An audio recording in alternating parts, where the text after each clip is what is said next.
नमस्कार, आप देख रहे हैं जनप्रकाशन न्यूज और मैं हूं आपके साथ अनीशा।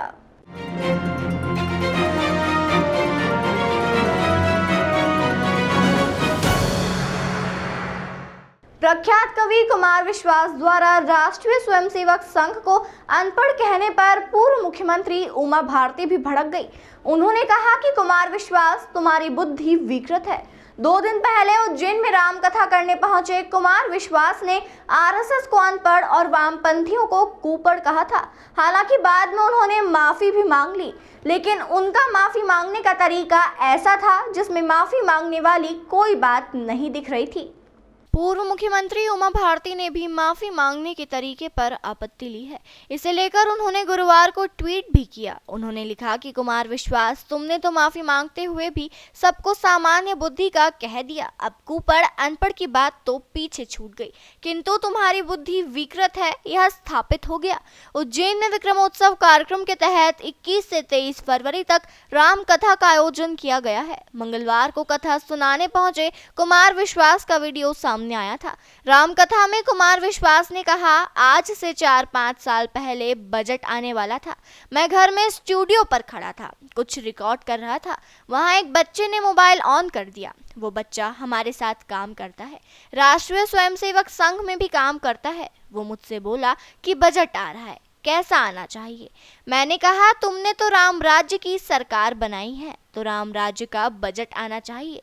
उसने कहा, राम राज्य में कहाँ बजट होता था। तब मैंने कहा कि समस्या तुम्हारी यही है कि वामपंथी तो कुपढ़ है और तुम अनपढ़ हो। इस देश में 2 ही लोगों का झगड़ा चल रहा है, एक वामपंथी है, दूसरे कुपढ़ है। कुमार विश्वास के इस बयान के बाद बवाल मच गया और लोगों के साथ जनप्रतिनिधियों ने भी उन्हें ट्रोल करना शुरू कर दिया।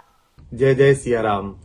कल क्षिप्रा के तट पर उज्जैनी में बहुत खराब स्वास्थ्य और बुखार के बावजूद आज भी ये बुखार है, लेकिन महाकाल बाबा ने कृपा की तो 2 घंटे से अधिक समय में राम कथा और उसकी प्रासंगिकता पर बोल सका। कथा प्रसंग में मेरे कार्यालय में काम करने वाले एक बालक के विषय में मैंने एक टिप्पणी की जो संयोग से राष्ट्रीय स्वयंसेवक संघ में काम करता है, पढ़ता लिखता कम है, बोलता ज्यादा है। तो मैंने उससे कहा कि तुम पढ़ा करो, तुम पढ़ते नहीं हो, वामपंथी कुपढ़ है और तुम अनपढ़ हो। सिर्फ इतनी सी बात मैंने ये कही और इसे कुछ विघ्न संतोषियों ने इसे ज्यादा फैला दिया। आज मुझे कुछ समाचार मिले कि कुछ मित्रों ने कहा कि हम इस कथा को भंग करेंगे। तो भाई, आप ध्यान रखिएगा कि राम की कथा कौन भंग करते हैं, ये भी ध्यान रखिएगा।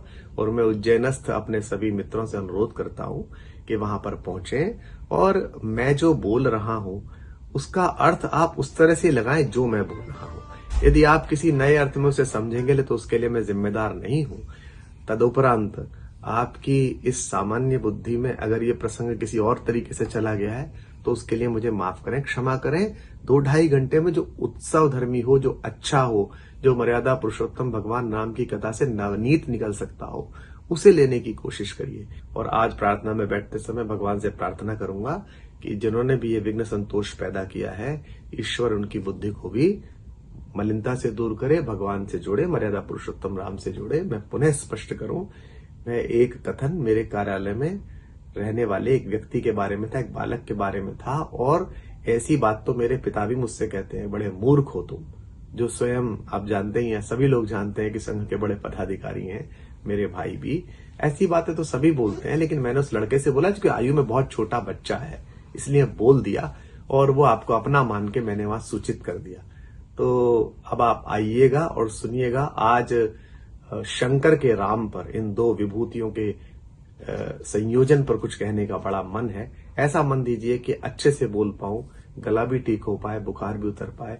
महाकाल बाबा कृपा करे और राघवेंद्र सरकार राम आप सबका कल्याण करे। जय सिया राम। देश दुनिया की तमाम खबरों के लिए चैनल को लाइक, शेयर और सब्सक्राइब जरूर करें।